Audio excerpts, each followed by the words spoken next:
ഉണ്ട്. അപ്പൊ ഇനി ബാക്കി നമുക്ക് കിച്ചണിലേക്ക് പോകാം.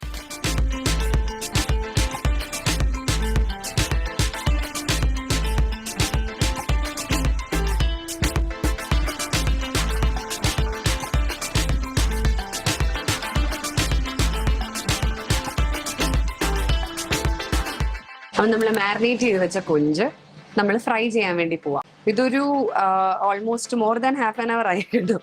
കാരണം ഇനി ഒരു സ്റ്റുഡന്റ് ഒന്ന് ക്ലാസ് എടുക്കാനുണ്ടായിരുന്നു. അപ്പൊ ഞാൻ ഇതൊക്കെ മാരിനേറ്റ് ചെയ്ത് വെച്ചിട്ട് ക്ലാസ് എടുക്കാൻ പോയി. അപ്പം നല്ലോണം മാരിനേറ്റഡ് ആയിട്ടുണ്ടാവും. ഞാൻ ഇനി നമുക്ക് പാനിലോട്ട് ഓയിൽ ഒഴിക്കാം.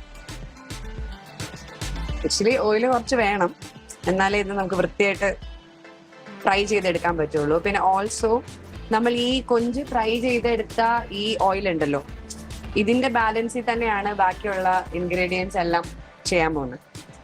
അപ്പൊ അതുകൊണ്ട് ഇത് കുറച്ച് വേണം.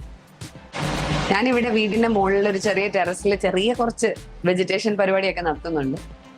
എനിക്കിതൊന്നും നോക്കാൻ വയ്യാത്തതുകൊണ്ട് ഞാൻ ആദ്യം സന്ധ്യ അടുത്ത് പറഞ്ഞപ്പോഴത്തേക്ക് സന്ധ്യ അങ്ങനെ ഇങ്ങനെ എന്നൊക്കെ പറഞ്ഞ് സന്ധ്യ ആദ്യമൊക്കെ പറഞ്ഞു എന്താ ഇതൊന്നും വെക്കേണ്ട കാര്യമില്ല എന്നൊക്കെ. പക്ഷെ അത് കഴിഞ്ഞപ്പോഴത്തേക്കും സന്ധ്യക്ക് എന്തോ അസുഖമായിട്ട് ഡോക്ടറെ അടുത്ത് പോയി. എന്തുവായിരുന്നടോ, കൊളസ്ട്രോൾ കൂടുവോ? അതല്ലേ ഫാറ്റി ലിവർ ഡോക്ടറെ അടുത്ത് പോയി. അപ്പൊ ഡോക്ടർ കുറെ പറഞ്ഞ് പേടിപ്പിച്ചു. തിരിച്ചു വന്നപ്പോഴത്തേക്ക് അമ്മയും സന്ധ്യയും കുറെ വിത്തും തയ്യും കായും ഒക്കെ അവരുടെ പറയാണ്, നമുക്ക് എന്തായാലും ടെറസിന്റെ മേളിൽ ഇത്രയും സ്ഥലം കിടക്കുമല്ലേ തന്നെ, അപ്പൊ നമുക്ക് കുറച്ച് പച്ചക്കറി അങ്ങ് ഇട്ടാൽ എന്താ. അപ്പൊ ഞാൻ ഹെൽമെറ്റ് കൂടെ ഇടേണ്ടതായിരുന്നു.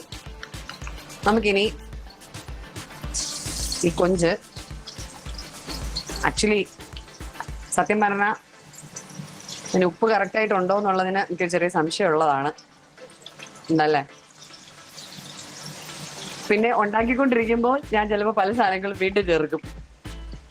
അതുകൊണ്ട് എന്റെ എക്സ്പ്രഷൻ ഒന്നും നിങ്ങൾ നോക്കണ്ട, സാധനം അടിപൊളിയായിരിക്കും. ഈശ്വരാവണേ. അപ്പൊ അങ്ങനെ നമ്മുടെ കൊഞ്ച് ഫ്രൈ ആയിക്കൊണ്ടിരിക്കുന്നു. ഷാലോ ഫ്രൈ മതി കേട്ടോ, ഭയങ്കര ഡീപ്പ് ഫ്രൈ ഒന്നും ചെയ്യാൻ പാടില്ല.